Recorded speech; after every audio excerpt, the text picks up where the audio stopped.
lot of time left. And they kick it away. It is returnable for Joe Webb. From time to time in his career has been a quarterback.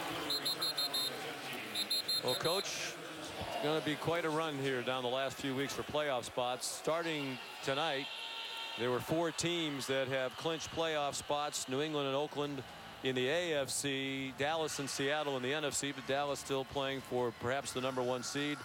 The Redskins, with Tampa Bay's loss, moved in. 11 teams, including the Redskins starting tonight, who aren't in the playoffs, control their own destiny. So for a lot of these teams in the hunt, you win out, you're in, and that's a great way to play football. Don't watch the scoreboard. If you're in this position, just go play the games. But you can drive yourself crazy worrying about all the scenarios. Washington's got to win, and Green Bay and some other teams are watching closely, even though I encourage them not to.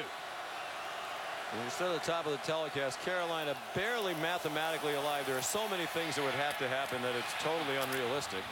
One of the things that would have to happen is Washington would have to have another tie before the season is over. Greg Olsen the catch, and it looked like Greg Toller got hit in the head by his own man, and he was slow to get up. Undoubtedly, those spotters upstairs we showed you earlier will be keeping an eye on him.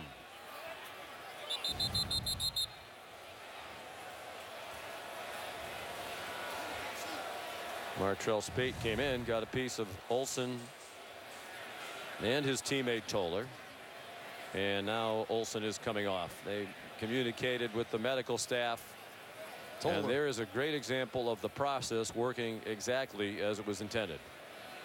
It's Greg Toller, a veteran corner. He's filling in for Quentin Dunbar, who left earlier in concussion protocol. And I said it earlier, the Redskins used 11 different starters in their secondary last year. Now, after using 11 this year, there is no Dunbar, no Toller. And Kendall Fuller, the rookie, has come in. 3rd-round pick out of Virginia Tech. Hasn't played a lot. They think he has a bright future. He's still learning. Good catch on a low throw. 6th reception of the night for Olsen. Martrell Spate made the catch. Greg Olsen had a chance to make history tonight. He still might. He's bidding to become the first tight end in NFL history with 3 straight seasons of 1,000 yards receiving or more. He doesn't come off the field very often. Remember, he told us last night he doesn't even know the names of the different substitution personnel groupings because he stays on the field all the time, so he doesn't need to know the names of those packages. He's now 8 yards away from that 3rd straight 1,000-yard receiving season. Ginn is open, and could he make the catch? No, he could not. Boy, that looked like it might be the play that puts the game away for Carolina, but they couldn't complete. No idea what Rashad Breeland is doing.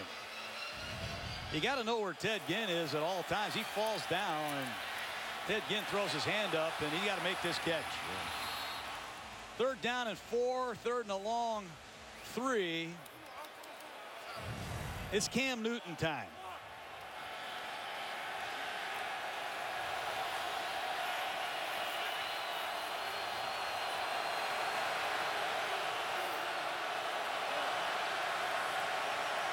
Third down and 4. Wide open receiver, Fozzie Whitaker, knocked out of bounds in Washington territory by Duke Iheanacho. Comes right out of the backfield, and Martrell Spate in his first start looks like he's covering Fozzie Whitaker. You see the inside route, they pick Spate, and off goes Whitaker for a huge first down. Great play selection by the Panthers, and Fozzie Whitaker, a good all-purpose back. 25 yards for Carolina on 3rd down and 4. Whitaker stays in the game, gets dumped for a loss by Chris Baker. Well, they're going to take Greg Toller now for additional evaluation. Used to be a day where you play football as a young quarterback, and they put all the young guys, the smaller guys at quarterback, and the big guys had to play offensive line. And Cam Newton has changed that.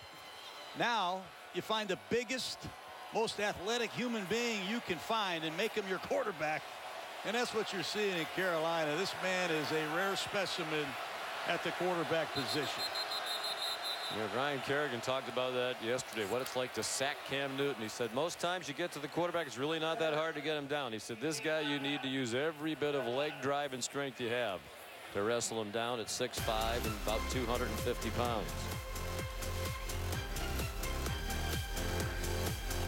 I had it done for the Knicks-Celtics game on Christmas Day. Oh, yeah, like Mrs. Claus.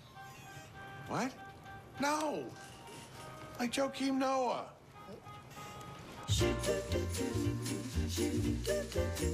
If you...